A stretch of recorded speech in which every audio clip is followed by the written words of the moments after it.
جیسے میں نے کہا تھا سب سے پہلے تو کرو ایصال ثواب، پڑھو درود شریف 5 مرتبہ۔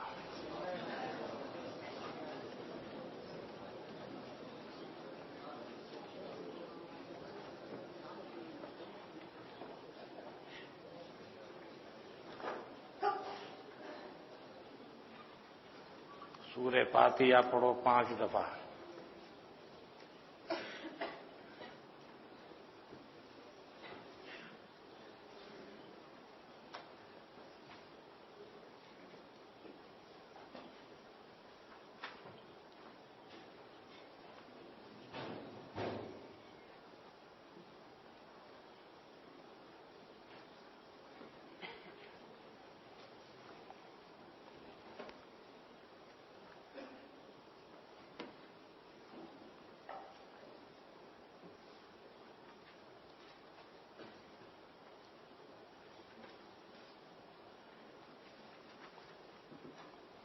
سورہ اخلاص پڑھو 9 دفعہ۔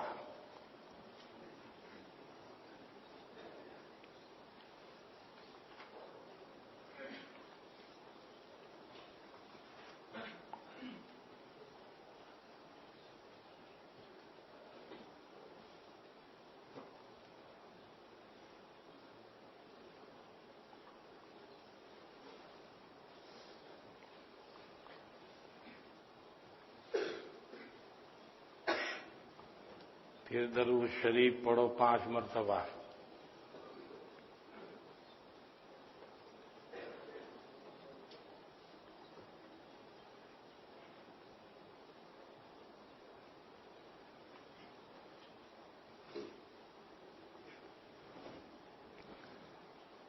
اب اس کا ثواب حضرت مرحوم کو پہنچا دیجیے اور اپنی ضروریات کے لیے بھی اللہ سے دعا کیجیے۔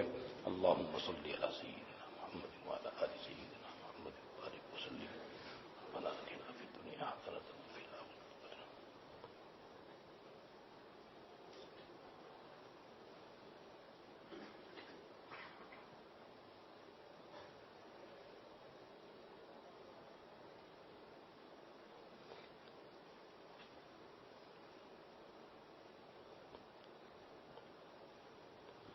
اللهم وفقنا لما تحب وترضى واجعل آخرتنا خيرا من الأولى ربنا تقبل منا إنك أنت السميع العليم وتب علينا إنك أنت التواب الرحيم سبحان ربك رب العزة عما يصفون وسلام على المرسلين والحمد لله رب العالمين۔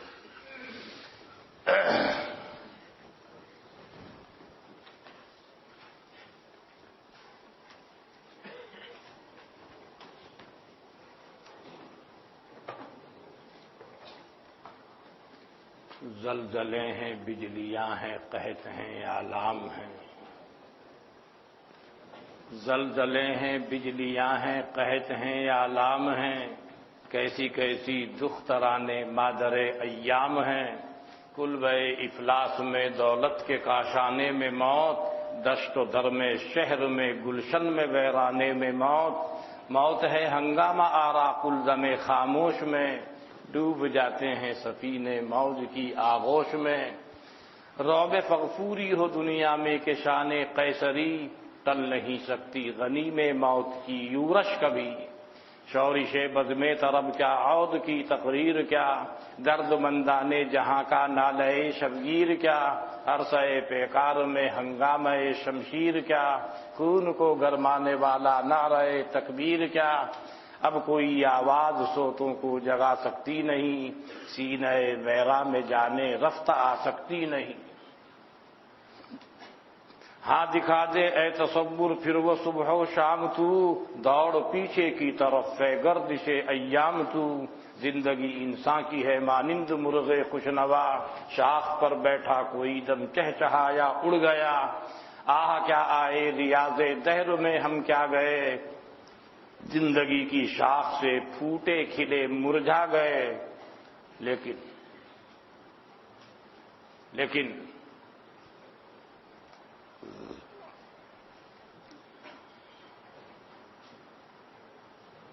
شام جس کی آشنائے نالے یارب نہیں، شام جس کی آشنائے نالئے یا رب نہیں، جلوہ پیرا جس کی شب میں اشک کے کوکب نہیں، جس کا جام دل شکستے غم سے ہے نا آشنا، جو سدا مستے شراب عیش و عشرت ہی رہا، ہاتھ جس گلچین کا ہے محفوظ نو کے خار سے، عشق جس کا بے خبر ہے ہجر کے آزار سے، کلفت غم گرچہ اس کے روز و شب سے دور ہے، زندگی کا راز اس کی آنکھ سے مستور ہے۔ اور تخم گل کی آنکھ زیر خاک بھی بے خواب ہے، کس قدر نشو و نما کے واسطے بے تاب ہے، زندگی کا شعلہ اس دانے میں جو مستور ہے، خود نمائی خود فضائی کے لیے مجبور ہے، سردی مرقد سے بھی افسردہ ہو سکتا نہیں، خاک میں دب کر بھی اپنا سوز کھو سکتا نہیں، پھول بن کر اپنی تربت سے نکل آتا ہے یہ، موت سے گویا بقائے زندگی پاتا ہے یہ، موت تجدید مذاق زندگی کا نام ہے، موت تجدید مذاق زندگی کا نام ہے، خواب کے پردے میں بیداری کا ایک پیغام ہے۔ بات سمجھ میں آ رہی ہے؟ موت کے پردے میں پنہا ہے دوام زندگی،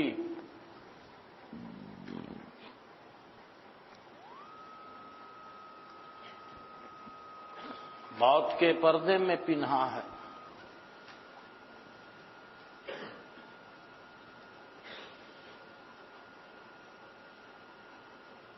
تلخاب اجل میں جو عاشق کو مل گیا، پایا نہ خضر نے میں عمر دراز میں، اوروں کو دیں حضور یہ پیغام زندگی، میں موت ڈھونڈتا ہوں زمین حجاز میں، آئے ہیں آپ لے کے شفا کا پیام کیا، رکھتے ہیں اہل درد مسیحا سے کم کیا۔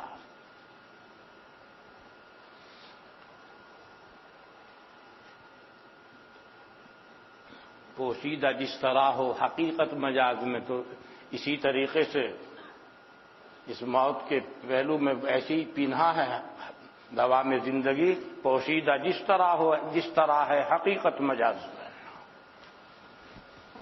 کچھ سمجھ میں آیا؟ خیر، بہرحال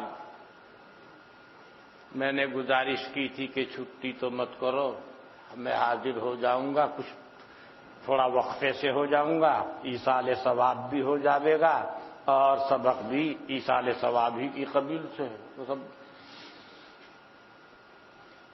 مسئلہ یہ ہے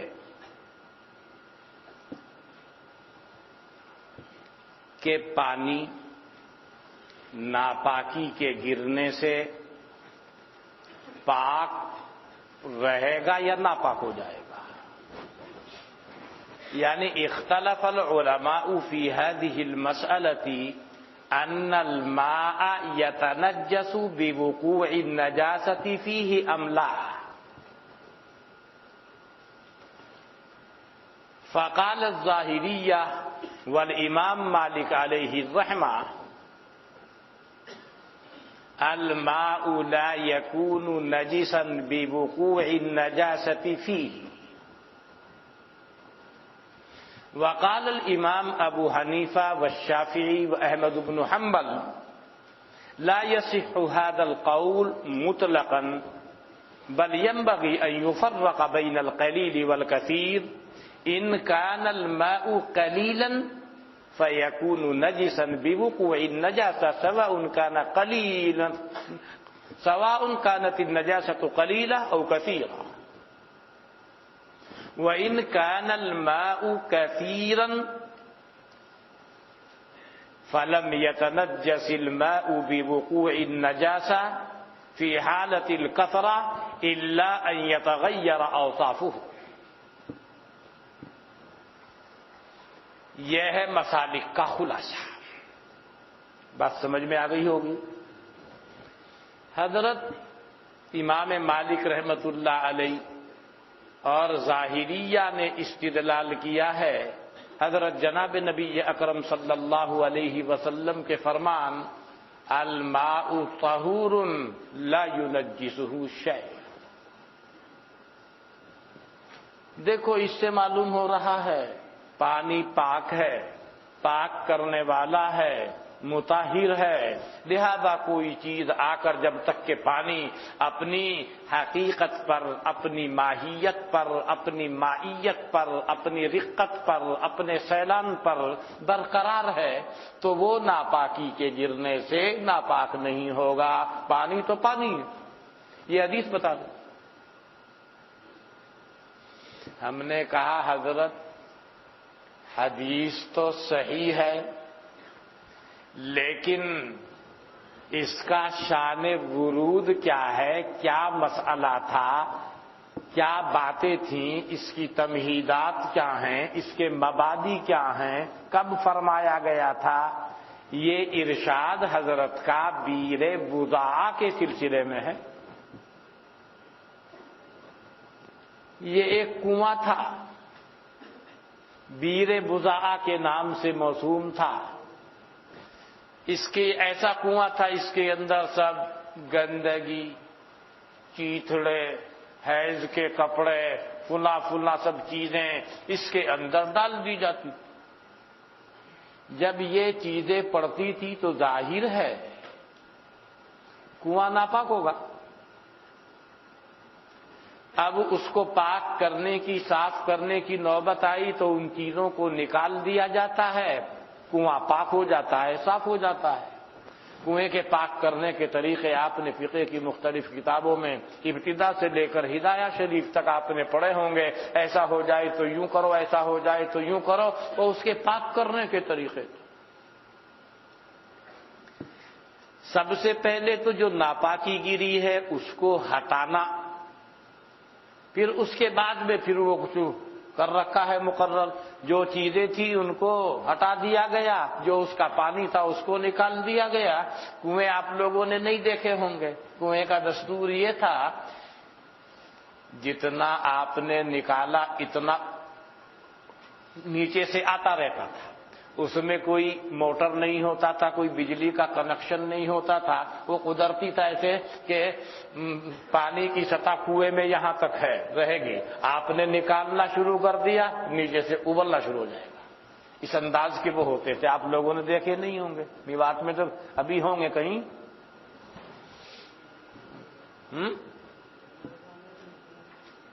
ہاں ویسے اسی لیے آپ کو دیکھ کے میں نے کہا میوات میں ابھی ہوں گے، ہمارے یہاں سے تو ختم ہو گئے سب۔ اگر آپ کے میوات شریف میں ہوں گے بھائی،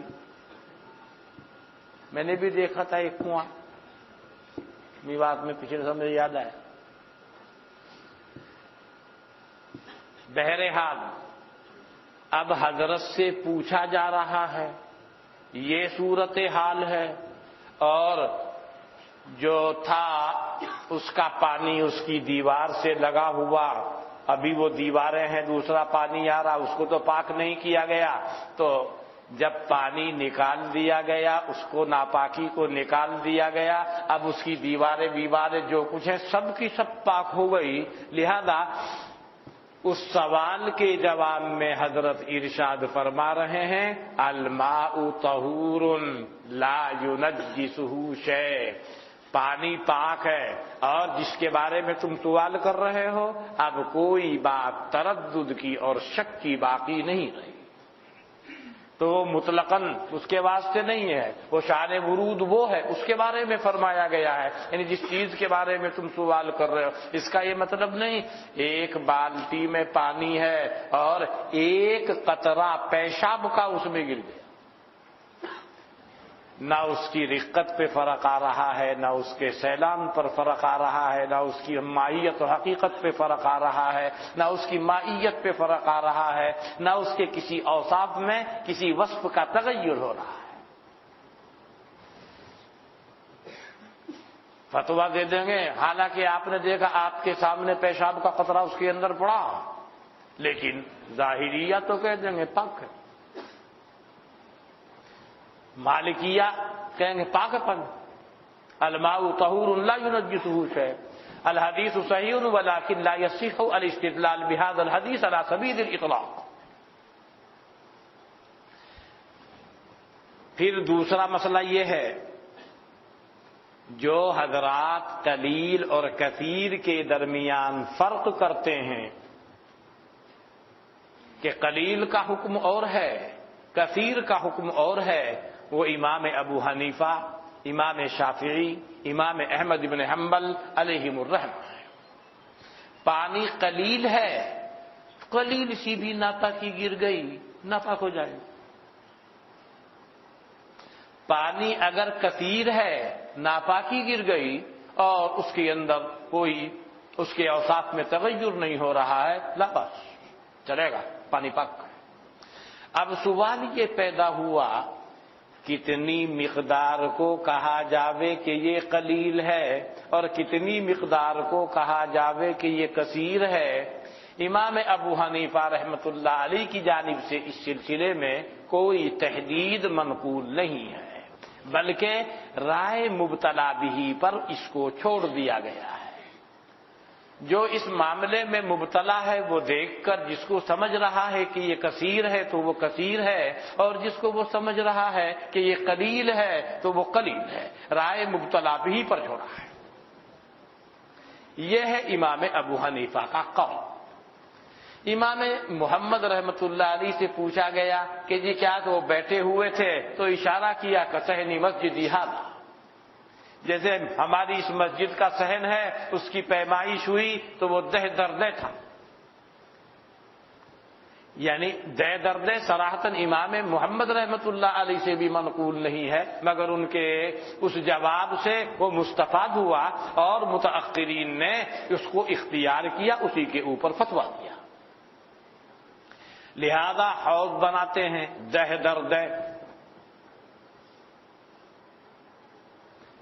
چوڑائی کا اس کی لمبائی چوڑائی کا اعتبار ہے، گہرائی میں تو یہ ہے بس اتنا ہو کہ جب اس میں چلو لیا جاوے تو زمین منکشف نہ ہو، یعنی زمین نہ وہ پانی ایسا نہ ہو جائے کہ زمین سے ہاتھ لگے۔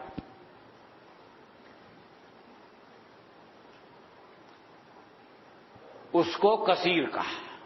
آپ دیکھیں گے حوض ایک طرف آپ حرکت دیں گے تو دوسرا کنارہ متحرک نہیں ہوگا، یہ اقوال بھی آپ کو ملیں گے، وہ کثیر ہونے کی علامت ہے۔ اس کونے کے پانی کو آپ حرکت دیں تو دوسری طرف متاثر نہیں ہوگا، حرکت محسوس نہیں ہوگا، تو وہ اس کے کثیر ہونے کی علامت ہے۔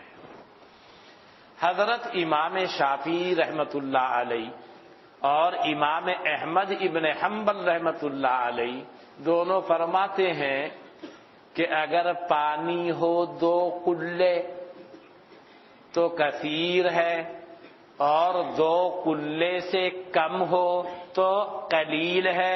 قلہ کیا ہے؟ قلہ بمعنی مٹکا۔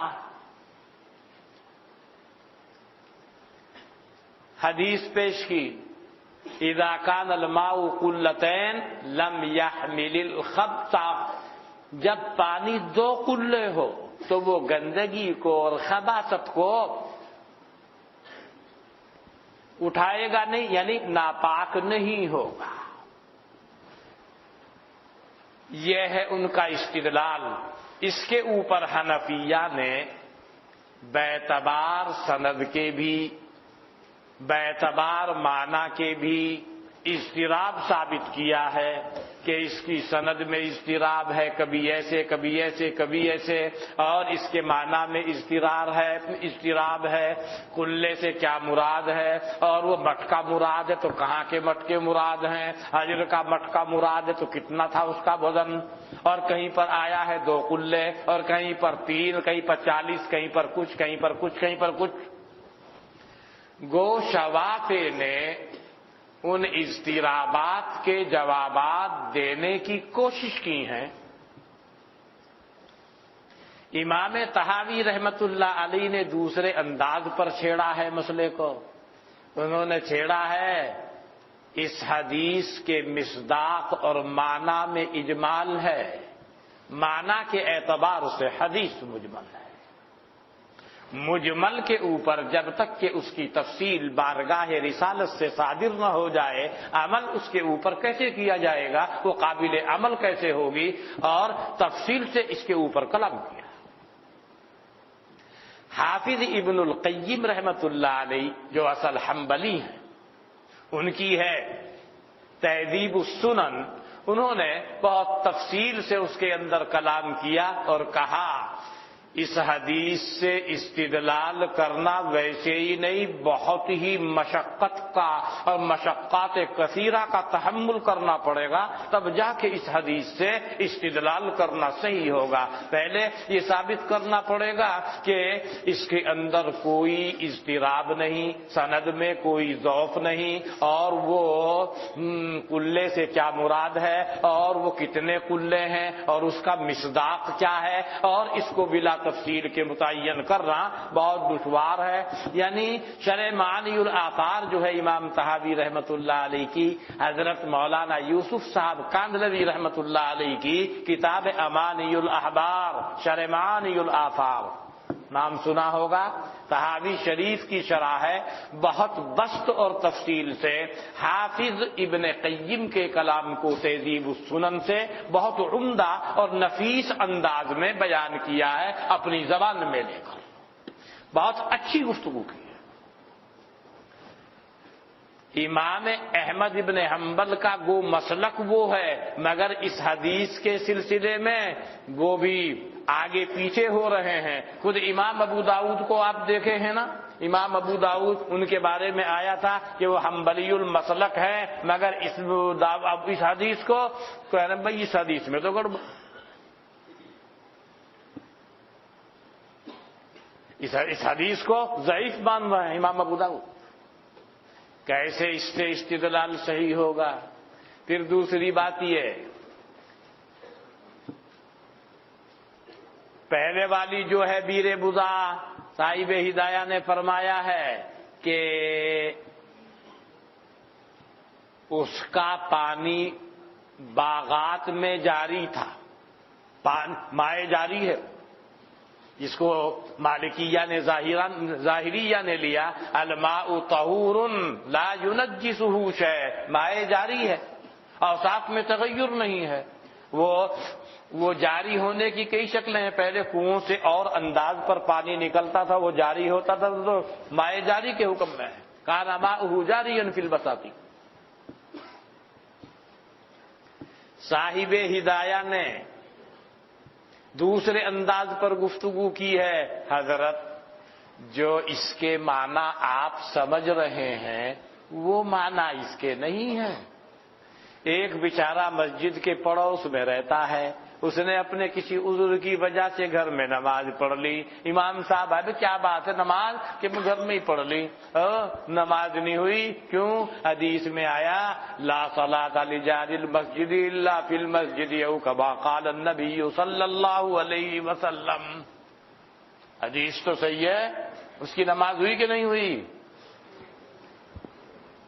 تو وہ امام صاحب غلط سمجھ رہے ہیں نا، انہوں نے کہہ دیا حدیث میں آیا ہے لا صلاۃ لجار المسجد الا فی المسجد۔ ایسے ہی اگر اس کے اضطرابات کے مسئلے سے بھی ہم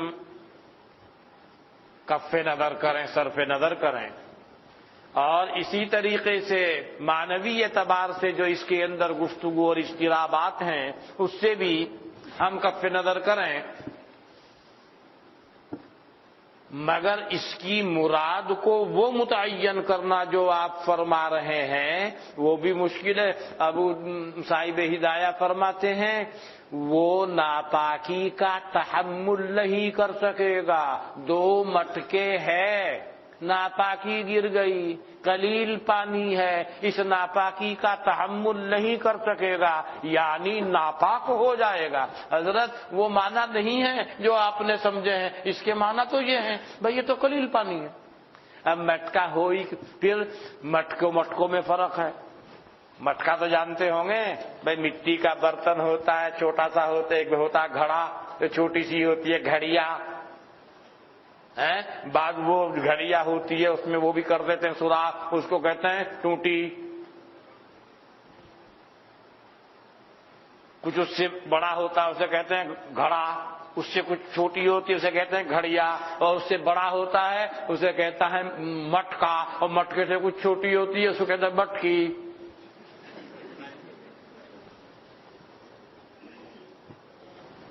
مٹکے کا سائز کیا ہے، اس کی کوئی تفصیل، اس کی کوئی توضیح نہیں مل رہی ہے۔ تو امام طحاوی کی گفتگو اس معنی کا بہت شاندار ہے، حدیث کو ثابت مان لیا جاوے یہ تو کہنا ہی پڑے گا کہ حدیث مجمل ہے، اور والمجمل من حیث انہ مجمل، بغیر تفصیل اور توضیح اور تفسیر کے اس سے استدلال کیسے کیا جائے گا، ثابت کی جائے اس کی تفسیر۔ اس نہج پر چلے ہیں امام طحاوی رحمۃ اللہ علیہ۔ یہ گفتگو ہے کہیں میں مطلقاً پانی کے سلسلے میں کیا اختلاف ہے، وہ میں نے آپ کے سامنے عرض کیا۔ پھر قلیل اور کثیر کی مقدار کے سلسلے میں کیا اختلاف ہے، ان حضرات نے کہا کہ اتنی مقدار ہو تو یہ کیا ہے، کثیر ہے۔ اب سمجھو، کتا آیا، 2 مٹکے پانی ہے، 2 مٹکے ہوں یا 2 مٹکوں کے بقدر کسی ٹپ میں بھرا ہوا ہے، 2 مٹکوں کے 2 کلے کے برابر ہے۔ کتا آیا، اس میں سے 100 گرام پانی پی گیا۔ کہیے حضرت پانی پاک ہے ناپاک کہ ناپاک؟ کہیں گے نا وہ اپنے اصول کے اعتبار سے 2 کلے سے کم۔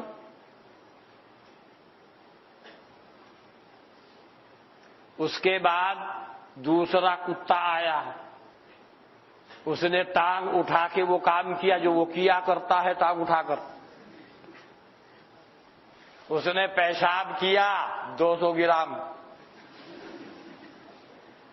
اب یہ ہو گیا، پہلے 100 گرام گھٹ گیا تھا، اب کتنا ہو گیا، یہ 2 کلے 100 گرام۔ پہلی صورت میں پانی ناپاک، کیوں؟ 2 کلے سے کم ہے۔ اس صورت میں پانی پاک، کیوں؟ 2 کلے ہے، بلکہ زیادہ ہے اس سے۔ یعنی اپنے اصول کے حساب سے بولنا پڑے گا۔ بہرحال آپ دیکھیں گے اس سلسلے میں حنفیہ کے مسلک کو، نہ اس کے اندر آپ کوئی ضیق اور تنگی دیکھیں گے، نہ زبردستی کی بات دیکھیں گے۔ کیوں؟ اس لیے کہ برتن کی سائز، مثلا بیع سلم ہے، کیا بھائی میں تجھے اتنے مٹکے بھر کے گیہوں دوں گا اتنے میں 3 مہینے کے بعد، بیع سلم صحیح ہوگی، تعین ضروری ہے وہاں، مٹکے سے تعین نہیں ہو۔ آپ کہیے 1 سا، 1 کفیل، 1 کر، یا وزن کے حساب سے کہیے 5 کوئنٹل، 10 کوئنٹل، 15 کوئنٹل، 20 کوئنٹل، اب بات چلے گی۔ اب مٹکے میں تو فرق ہوتا ہے، گھڑے میں فرق ہوتا ہے۔ آپ نے واقعہ سنا ہوگا، حضرت مولانا حکیم الامت اشرف علی صاحب تھانوی نور اللہ مرقدہ، ان کے یہاں کوئی آتا تھا تو پہلے اس کو خط کے ذریعے سے اجازت لینی پڑتی تھی۔ ایک صاحب نے خط لکھا کہ میں آنا چاہتا ہوں، ٹھیک ہے آ سکتے ہو۔ کوئی ہدیہ دینا ہو تو پہلے اجازت لینی پڑتی تھی، بغیر اجازت کے ہدیہ لے کے آ جائے تو وہ قبول نہیں ہوتا تھا، بھائی اجازت نامہ دکھائیں گے۔ اس نے کہا جی ہمارے یہاں بالو شاہی بہت شاندار بنتی ہیں، اجازت ہو تو لے آؤں۔ حضرت نے فرمایا ٹھیک ہے 3 لے آنا، 3 عدد۔ اب وہ گیا، وہ بڑے بڑے مٹکوں کے سائز کی 3 بالوشاہی اس نے بنوا۔ بالوشاہی تو دیکھی ہوگی آپ نے، چھوٹی سی ہوتی ہے نا ایسی، اس نے بڑے مٹک، اسے کہا مٹھائی بنانے والے کو پوری مٹکے کو برابر بنا دیتی تھی۔ انہیں وہ لے کر گیا، یہ کیا ہے کہ جی بالوشاہی، اجازت کہاں؟ کہ جی اجازت ہے، آپ نے 3 کی اجازت ہے۔ یہ تو میں نے دیکھا 3، حضرت 3 ہی تو ہے،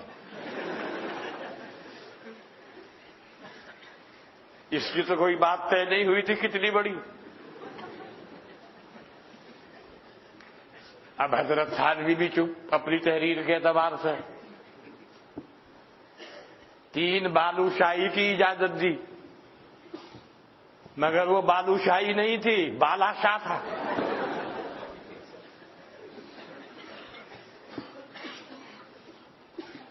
میرے عرض کرنے کا منشا یہ ہے کہ مٹکا کلا بولنے سے اس میں اجمال ہے، واقعتاً جیسے امام طحاوی فرما رہے اجمال ہے اس میں، مجمل ہے وہ، اس کا وزن کیا ہے، کتنی اس کے اندر مقدار ہے، کچھ پتہ نہیں۔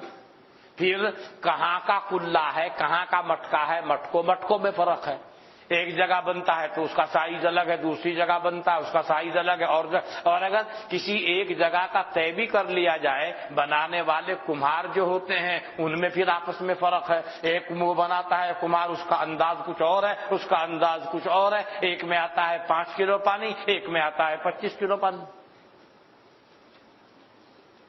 اجمال کو ختم کرنا بہت دشوار ہے، جب اجمال اس کا ختم نہیں ہو پا رہا ہے، معنی کے اعتبار سے حدیث مجمل ہے، اس سے استدلال کرنا کیوں کر صحیح ہو جائے گا؟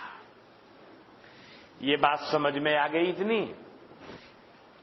ایک مسئلہ اور ہے مولانا، وہ رہا سورہ حجہ کا مسئلہ، سورہ کلاب کا مسئلہ، فلاں یہ مسئلہ تو آگے آ رہا ہے، اس سے میں گفتگو نہیں کر رہا ہوں۔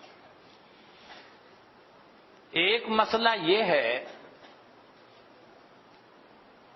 کہ زمین کے اوپر ناپاکی گر گئی، پیشاب گر گیا، اب کیا کریں؟ اس کو پاک کرنے کے مختلف طریقے ہیں۔ یہ بھی ایک طریقہ ہے جہاں کسی نے پیشاب کیا، پھاوڑے سے اتنی مٹی کو اٹھا کر باہر پھینک دیا کوڑے پر اور زمین برابر کر دی، خلاص جھگڑا ختم، جگہ پاک ہو گئی، پاک ہو گئی جگہ۔ دوسرا طریقہ یہ ہے کہ اس کو اسی حال پر چھوڑ دو، وہ سوکھ جائے گی، زکاۃ الارض یبسها او کما قال النبی صلی اللہ علیہ وسلم، کذا نقل عن عائشہ رضی اللہ عنہا مرفوعا، مختلف الفاظ میں۔ تو لہذا زمین سوکھ گئی، نجاست خشک ہو گئی، یہ پاک ہو گئی، مگر اس کے بارے میں آپ کے فقہا کی تصریحات ہیں کہ پاک ہوئی نماز کے سلسلے میں، تیمم کے باب میں اس کو پاک اور مطہر اور طہور شمار نہیں کیا جائے گا، نماز پڑھنے کے سلسلے میں یہ پاک ہو گئی۔ ایک طریقہ یہ بھی ہے کہ پیشاب جس جگہ پر تھا اس جگہ پر پانی ڈال دیا، اب وہ سوکھے گا۔ ایک دیہاتی آیا، بیچارے کو معلوم نہیں، اس زمانے میں مسجد نبوی سیدھے سادھے انداز پر تھی، نہ وہاں کڑی ہے نہ وہاں لینٹر ہے، وہ کھجور کی شاخیں اس طرح سے ہے، زیادہ 2 بوندیں پڑتی ہیں تو وہ ٹپکتی ہے، نیچے کوئی فرش نہیں ہے، بچھے ہوئے قالین نہیں ہے، چٹائی نہیں ہے، اوپر سے 2 بوندیں پڑتی ہیں گارا ہو جاتا ہے، تو پیشانی زمین کے اوپر ٹکتی ہے تو گارے سے مٹی سے پیشانی متاثر ہو جاتی ہے۔ یہ سب باتیں احادیث میں آئی ہے نا، کیا مطلب؟ وہاں بالکل سادگی کے انداز پر رہنے والے حضرات تھے، اس انداز پر رہے، ایسے ہی لوگ بلاد کو فتح کر سکتے ہیں، وہی لوگ کر سکتے ہیں۔ ورنہ یہ سمجھ میں آنے والی بات نہیں کہ 60 آدمیوں کو لے کر خالد ابن ولید 60,000 سے بڑھ گئے، اور فتح کس کی ہو رہی ہے؟ ان مسلمانوں کی۔ یہ کب ہوگا؟ جب خالص اللہ پر توکل کرتے ہوئے، اس پر بھروسہ کرتے ہوئے اور اس سے استنصار اور اس سے استعانت کرتے ہوئے جب اللہ کے راستے میں نکلیں گے، اللہ کی مدد شامل حال ہوگی، اس کے بغیر یہ سب باتیں سمجھ میں آنے والی نہیں۔ یہ سیدھا سادہ انداز تھا، یعنی مسجد کچی تو تھی مگر نمازی بڑے پکے تھے، ایسے پکے تھے پوری سرزمین کو، دنیا کی پوری زمینوں کو ہلا کے رکھ دیا، اتنے پکے نمازی تھے۔ جیسا کہ آپ جانتے ہیں، بہرحال یہ حال تھا مسجد نبوی کا۔ اب گاؤں کے لوگ بیچارے دیہاتی اور خاص کر عرب کے بدو، کبھی حج میں جانا ہوگا، کوئی بدو اگر مل جائے گاؤں کا اسے دیکھ لو، ابھی بھی کر دے بدتمیزی۔ اسی لیے آپ پڑھتے ہیں یکرہو امامت الاعرابی، دیہاتی کی امامت مکروہ ہے، فقہ کی کتابوں میں پڑھا ہے نا، اسی لیے تو کچھ کا کچھ کر لگا۔ مسجد میں آیا، کھڑا ہو کے موتنا شروع کر دی، صحابہ نے ڈانٹا، بھاگے، حضرت نے فرمایا خود میں چھوڑو، کہیں فرمایا لا تجرموہ، پیشاب شروع کرنے کے بعد جب اسے روکے گا آدمی تکلیف کا اندیشہ ہے، کرنے دو۔ یہ سب جب وہ فارغ ہو گیا، ایک ڈول پانی کا منگوایا، اس کے اوپر ڈال دیا۔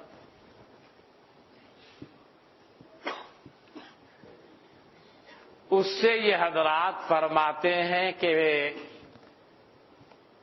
پیشاب زمین کے اوپر گرا، اس کو پاک کرنے کا یا تو یہ وہ مٹی ہٹا کے پھینکو یا تو اس کے اوپر پانی ڈالو۔ ہم نے کہا دیکھو، بظاہر پانی ڈالنے سے وہ پانی اس پیشاب کے ساتھ مل کر اور زیادہ ناپاکی بظاہر ہو رہی ہے،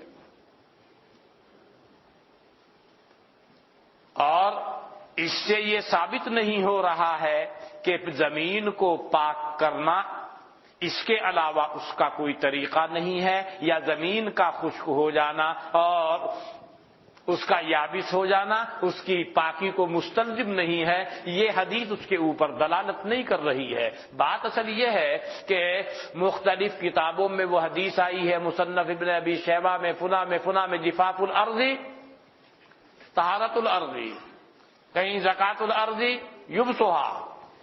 تو اس حدیث سے یہ ثابت نہیں ہو رہا ہے کہ خشک ہو جانے سے، سوکھ جانے سے زمین پاک نہیں ہوگی۔ بات یہ ہے پاک تو ہو جائے گی، لیکن پیشاب جہاں کیا جائے گا بدبو آئے گی نا۔ نماز کا وقت قریب ہے، حضرت تو پیغمبر ہیں، اللہ تعالیٰ نے حکم سے، اسرار سے، مصلحت سے اور علوم وحی سے آپ کو لبریز فرما رکھا ہے۔ نماز کے وقت میں بدبو آئے گی، نمازیوں کو پریشانی ہوگی۔ ایک ڈول پانی کا ڈلوایا، وہ ڈول پانی کا سب کو لے کے گیا نیچے، بدبو ختم، بدبو ختم ہو گئی۔ پھر آہستہ آہستہ وہ زمین بھی سوکھ گئی۔ آپ نے ڈلوایا، کہیں گے یہ بھی ایک طریقہ ہے پاکی کا۔ دوسرا طریقہ وہ دوسری روایات میں جو آ رہا ہے کہ خشک ہو جانے سے خود بخود ہو جائے گی پاک، لیکن پاک ہوگی نماز کے لیے، کیوں؟ تیمم کے لیے نہیں ہوگی، اس لیے کہ اس کی پاکی جو ثابت ہو رہی ہے وہ ایسے دلائل سے ہو رہی ہے کہ جس میں ظنیت ہے، اور جو وہاں پاک مٹی کا مطالبہ کیا گیا ہے تیمم کے اندر وہ ایسی دلیل سے کیا گیا ہے جو بالکل قطعی ہے، اس میں ظنیت نہیں ہے۔ بسعید طیب، بسعید طیب، تو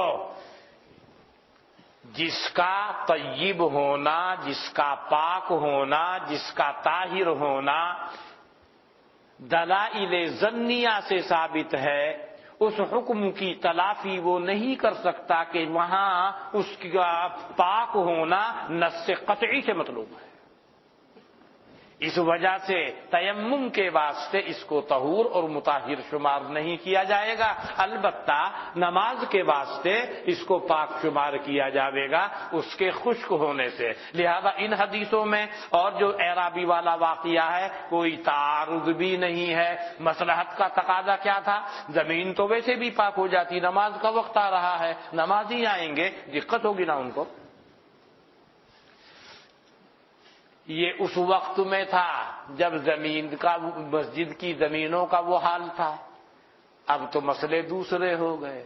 پیشاب پڑے گا تو ادھر کو بہے گا، پھر اس کا طریقہ یہ ہے پانی بہاؤ اس کے پیچھے پیچھے یہاں تک کہ اس کو ختم کر دیا جائے جہاں اس کی نالی کھلی ہوئی ہے. یہ دو مسئلے اس کے اندر ہیں. اب امام نسائی رحمت اللہ علیہ قلتین والی حدیث کے اوپر باب منعقد کر رہا ہے، التوقیت فی الماء. دیکھو یہ حدیث پانی کی تحدید کر رہی ہے کہ یہ پانی کثیر ہے، اسی لیے تو آپ نے تحدید کی قلتین والی، وہ تو اپنا وہ اجتہاد کر کے نکالنا ہے.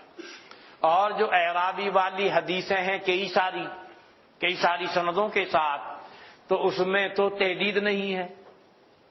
آپ نے پانی منگوایا، ڈول ڈلوایا، کتنا پانی اس کے اندر چونکہ پانی کی کوئی تحدید نہیں ہے، قلے کا ذکر نہیں ہے، قلتین کا ذکر نہیں ہے. اس کا مطلب یہ ہے کہ بطریق اجتہاد امام نسائی رحمت اللہ علیہ فرما رہے ہیں بعض جگہوں پر آپ نے توقیت فرمائی، تحدید فرمائی اتنا پانی، اور یہ اعرابی والے مسئلے میں اس کے پیشاب کے سلسلے میں اس کے اوپر جو پانی ڈلوایا وہاں اس کی تحدید نہیں فرمائی، 2 کلے ڈالو، 2 مٹکے ڈالو، اتنے کلو ڈالو، تو یہاں پر چھوڑ دیا گیا اس کو ایسے ہی. اگر یہاں توقیت ہوتی تھوڑا سا پانی پڑا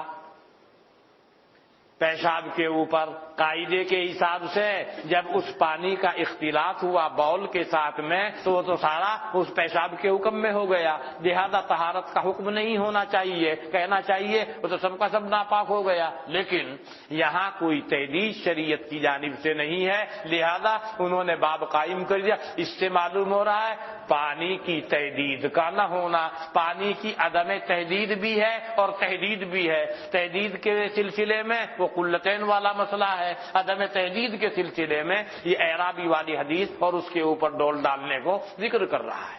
یہ ان کا اپنا اجتہاد ہے اور یہ دونوں ترجموں میں فرق کر رہا ہے. اتنی بات سمجھ میں آئی. اور ایک اور سنو، یہاں شروع ہی میں ایک راوی آ رہا ہے پہلی والی حدیث میں، محمد ابن جعفر ابن عباد. محمد ابن جعفر ابن عباد ہے.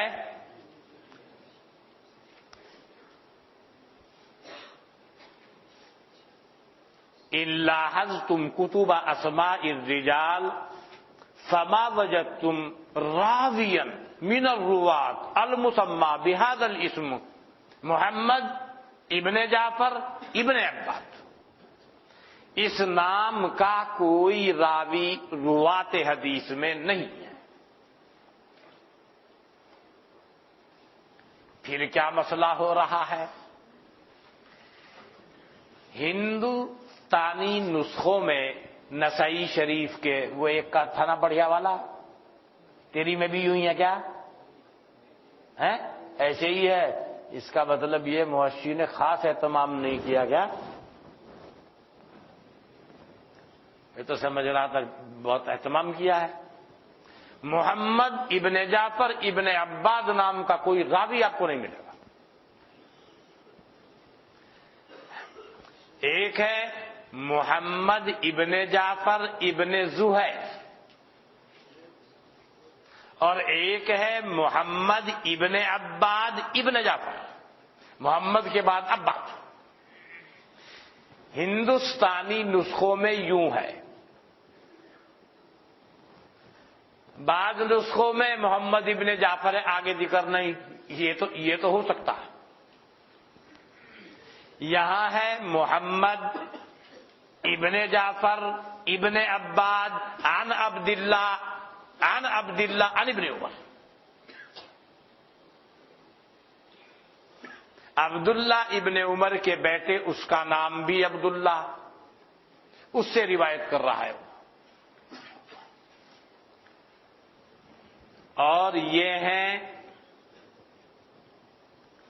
دو، ایک ہے محمد ابن عباد ابن جعفر. جب محمد ابن عباد ابن جعفر ہو تو یہ روایت کرتا ہے عبداللہ سے، اور عبداللہ روایت کرتا ہے اپنے باپ عبداللہ ابن عمر سے، یعنی عبداللہ ہے بطریق مکبر. اور جب ہو محمد ابن جعفر ابن زہیر، وہ روایت کر رہا ہے عبید اللہ ابن عبداللہ ابن عبداللہ سے. یہ دو بھائی ہیں، عبداللہ اور عبید اللہ، دونوں کس کے بیٹے ہیں؟ ابن عمر کے. ابن عمر کا نام بھی عبداللہ ہے، بیٹے کا نام بھی عبداللہ ہے، ایک بیٹے کا نام عبید اللہ ہے. تو محمد ابن جعفر ابن زہیر جب روایت کرتا ہے وہ عبید اللہ سے ہے روایت، اور محمد ابن عباد ابن جعفر جو روایت کرتا ہے وہ مکبر سے ہے. حافظ ابن حجر نے فرمایا ہے جو اس کے علاوہ بولتا ہے وہ خطا ہے اور وہم ہے.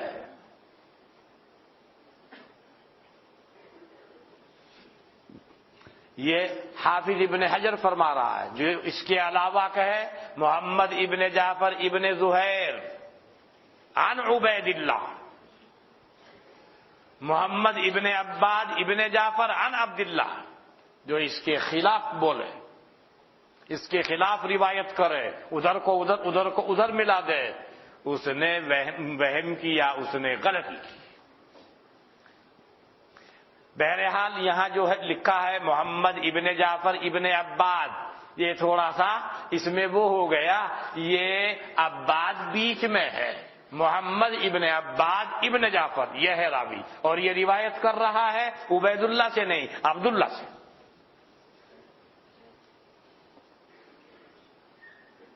اس طریقے سے ہو جائے تو مسئلہ صاف ہوگی. وہی میں جو کہتا ہوا آ رہا ہوں کہ نسائی شریف کی تصحیح کا جس انداز پر اہتمام ہونا چاہیے وہ اہتمام نہیں ہو پایا. ہم دعا کریں گے اللہ تعالیٰ آپ میں سے کسی کو منتخب فرما لے اس کی خدمت کرنے کے لیے کہ صحیح طریقے سے ہر چیز اپنی جگہ پر ہو جائے اور معلوم ہو ہاں نسائی شریف واقعی نسائی شریف. تھوڑے اہتمام کی ضرورت ہے، تھوڑا سا اہتمام کیا جائے مسئلہ بالکل ایک دم واضح اور آسان ہو جائے گا.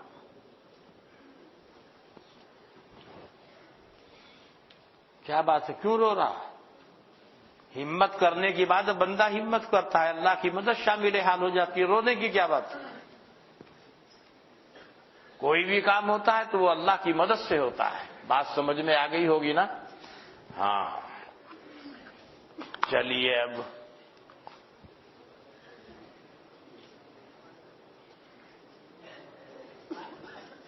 اختلاف مذاہب کے خلاصے کو ایک مرتبہ دہرا دیجیے. جب آپ نے لکھا ہوگا اس کے بعد تو پھر کئی دفعہ میں نے بول دیا، پھر بھی خلاصہ تو. چلیے مولانا.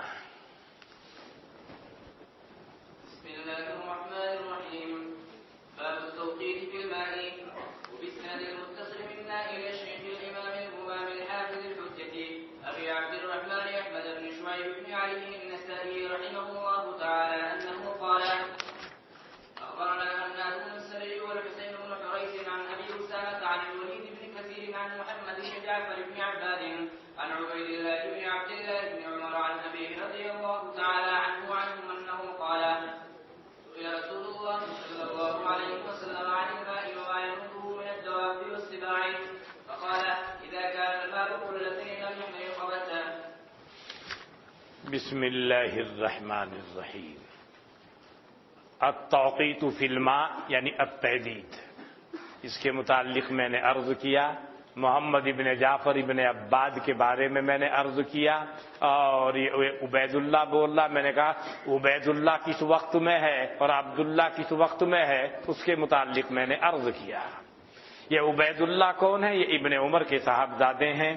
وہ اپنے ابا سے روایت کرتے ہیں. وہ کہتے ہیں سئل رسول اللہ صلی اللہ علیہ وسلم عن الماء وما ينوبه من الدواب والسباع، سوال کیا گیا جناب نبی اکرم صلی اللہ علیہ وسلم سے پانی کے بارے میں، اور جو کہ آ جاتے ہیں پانی کے پاس، یعنی چوپائے اور درندے، چوپائے درندے کتے بلی کا جھوٹے کا کیا حکم ہے وہ میں نے ابھی عرض نہیں کیا، وہ اس کے سور کا مسئلہ آ رہا ہے، اس کو انشاءاللہ وہاں پر عرض کروں گا۔ ابھی تو میں ایک بات پر آیا، ایک تو پہلے والا جو ہے کہ ظاہریہ مالکیہ کا مسئلہ، اس کے اوپر میں نے گفتگو کی اور ان کا مستدل، اور دوسرا یہ مسئلہ کیا قلتین والا مسئلہ، جو لوگ قلیل و کثیر کے درمیان فرق کرنے کے قائل ہیں وہ کون ہے اور کہاں سے استدلال کر رہے ہیں، دوسرا مسئلہ وہ زمین کے خشک ہونے والا مسئلہ، ان مسائل پر میں نے گفتگو کی ہے۔ فقال، حضرت نے فرمایا، اذا کان الماء قلتین، جب کہ پانی دو قلے ہو، لم يحمل الخبث، تو وہ نجاست کو نہیں اٹھائے گا، یعنی اس کے اوپر ناپاکی کا حکم جاری نہیں ہوگا۔ امام نسائی کے ترجمہ جو ہے اور عنوان وہ بھی اسی معنی کو ظاہر کر رہا ہے، اور جو حضرات اس حدیث سے استدلال کرنے والے ہیں وہ بھی اس کے یہی معنی مراد لے رہے ہیں۔ صاحب ہدایہ نے دوسرے معنی بیان کیے، اور امام ابو داؤد اس حدیث کو ضعیف کہنے کے در پہ ہیں کہ ضعیف ہے، استدلال صحیح نہیں ہے۔ چلیے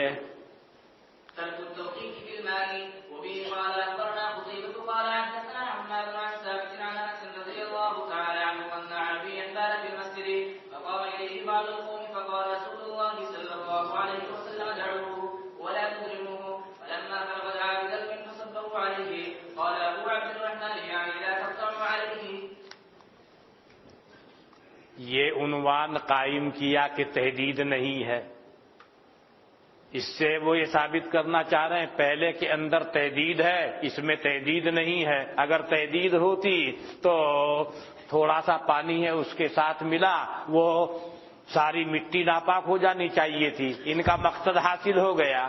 حضرت انس سے روایت ہے، ان اعرابیا بال فی المسجد، ایک گاؤں کے آدمی نے، اعرابی نے پیشاب کر دیا مسجد میں۔ انشاءاللہ کسی موقع پر اعرابی کے سلسلے میں گفتگو کروں گا، ابھی موقع نہیں ہے، یاد دلا دینا۔ فقام الیہ بعض القوم، کھڑی ہوئی اس کی جانب قوم میں سے کچھ لوگ۔ فقال رسول اللہ صلی اللہ علیہ وسلم، حضرت نے فرمایا، دعوہ، اے اترک، چھوڑ دو اس کو، ولا تضرموہ، اضرم یضرم اجرام، اس کے معنی قطع کرنا، یعنی اس کے پیشاب کو قطع مت کرو، یہ جو پیشاب کا سلسلہ چل رہا ہے اسے رکواؤ مت اور قطع مت کرو۔ فلما فرغا، جب وہ فارغ ہو گیا، یعنی دیہاتی پیشاب کر کے فارغ ہو گیا، دعا بدلوین، حضرت نے ڈول منگوایا، فصبہ علیہ، اس کو ڈال دیا اس پر، یعنی آپ نے خود ڈال دیا تب بھی صحیح ہے، آپ نے کسی کو کہا اس کے اوپر ڈال دو تب بھی بطور مجاز کے اس کی نسبت حضرت کی جانب کر دی جائے گی۔ قال ابو عبد الرحمن، امام نسائی کی کنیت ہے، امام نسائی فرماتے ہیں جو آیا تھا نا وَلَا تُضْرِمُوهُ، کیا معنی ہے اس کے؟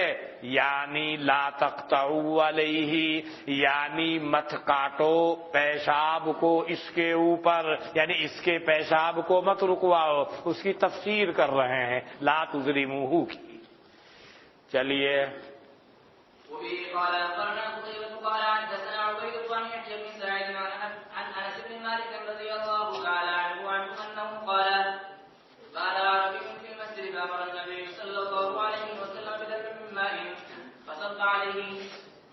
فصب علیہ، حضرت انس ابن مالک سے روایت ہے، کہتے ہیں ایک اعرابی نے پیشاب کر دیا مسجد میں، پس حکم دیا جناب نبی اکرم صلی اللہ علیہ وسلم نے بدلو من ماء، دلون کے معنی ڈول، پانی کے ایک ڈول کا، فصب علیہ، پس ڈال دیا گیا وہ، یعنی پانی کا ایک ڈول اس پر، کس پر؟ اعرابی کے پیشاب پر، اس جگہ پر جہاں اعرابی نے پیشاب کیا تھا۔ چلیے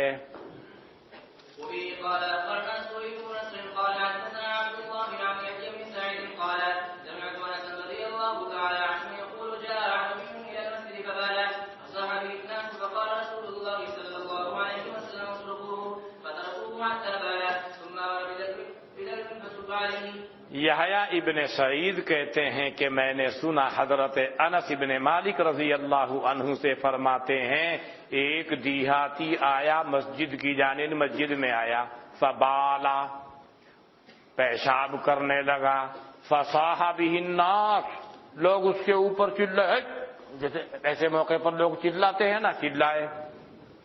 حضرت نے فرمایا اترکوہ اسے چھوڑ دو۔ حضرت کا ارشاد ہو گیا پھر تو کوئی بولنے والا نہیں ہے، چھوڑ دو اس کو۔ فترکوہ پس لوگوں نے اس کو چھوڑ دیا، حتی بالا یہاں تک کہ اس نے پیشاب کر لیا، پیشاب سے فارغ ہو گیا۔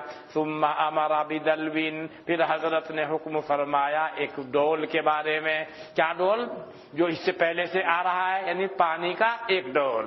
فصب علیہ پانی کا وہ ڈول اس پیشاب کے اوپر ڈال دیا گیا۔ چلیے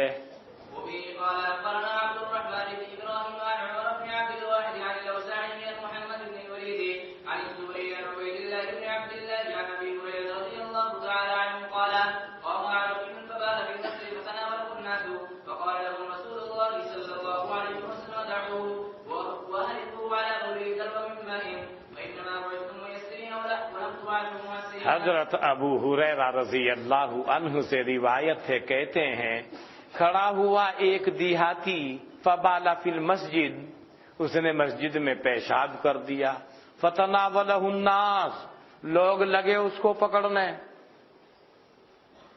فقال لهم رسول اللہ صلی اللہ علیہ وسلم ان سے حضور نے فرمایا دعوہ اس کو چھوڑ دو، وَأَحْرِقُوا عَلَى بَوْلِهِ دَلْوًا مِّن مَّاءٍ۔ مولانا بہت دنوں سے یہ احریقو کو سنتے ہوئے آ رہے ہیں نا، بہت پریشان کرتا ہے۔ مولانا اصل میں تو ہے اراقہ یریقو اراقتن، حمزہ کو تخفیف کی غرض سے ہا سے بدل دیا، ہراقہ۔ پھر کیا ہوا؟ پھر یہ ہوا کہ وہ حمزہ بھی آ گئی، وہ حمزہ جو جس کے بدلے میں یہ ہا آئی تھی اس کو بھی لے آئے تاکہ اچھی لگے، اور بات اصل میں یہ ہے استعمال اہل عرب ہے۔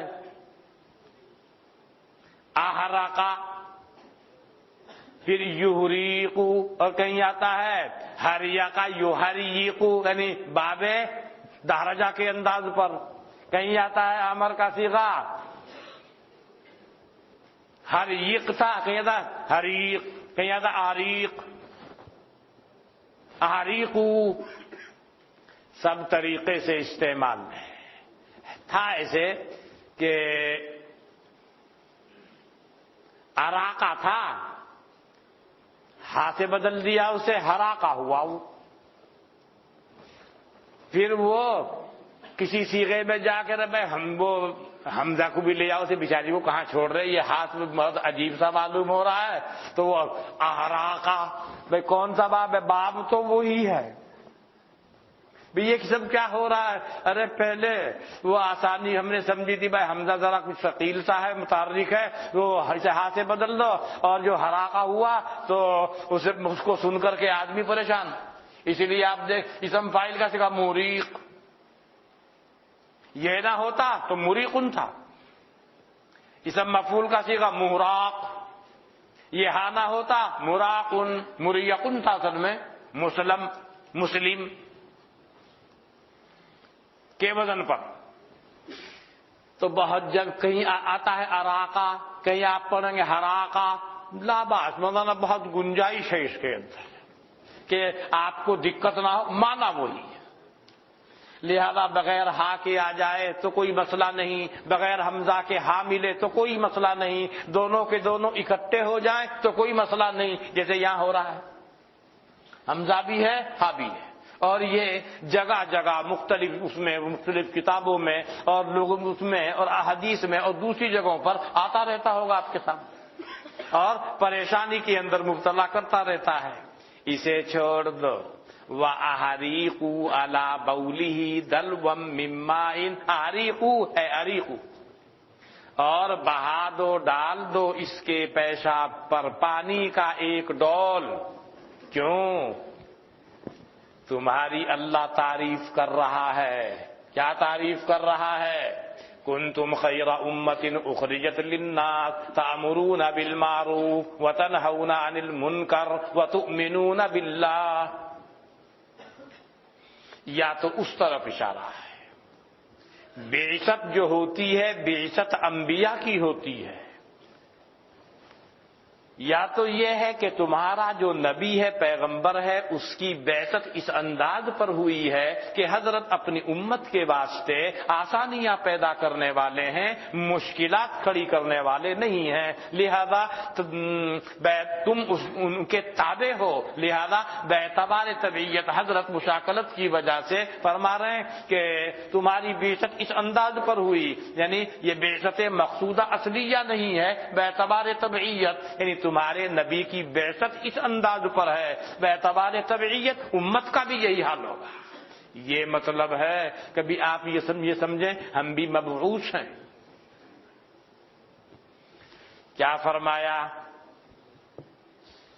فَإِنَّمَا بُعِثْتُم مُيَسِّرِينَ وَلَمْ تُبْعَثُوا مُعَسِّرِينَ، تمہاری بعثت ہوئی ہے، تم مبعوث ہو اس حال میں کہ آسانی پیدا کرنے والے ہو، اور تم مبعوث نہیں کیے گئے اس حال میں کہ تم ضیق اور مشکل اور تنگی پیدا کرنے والے ہوں۔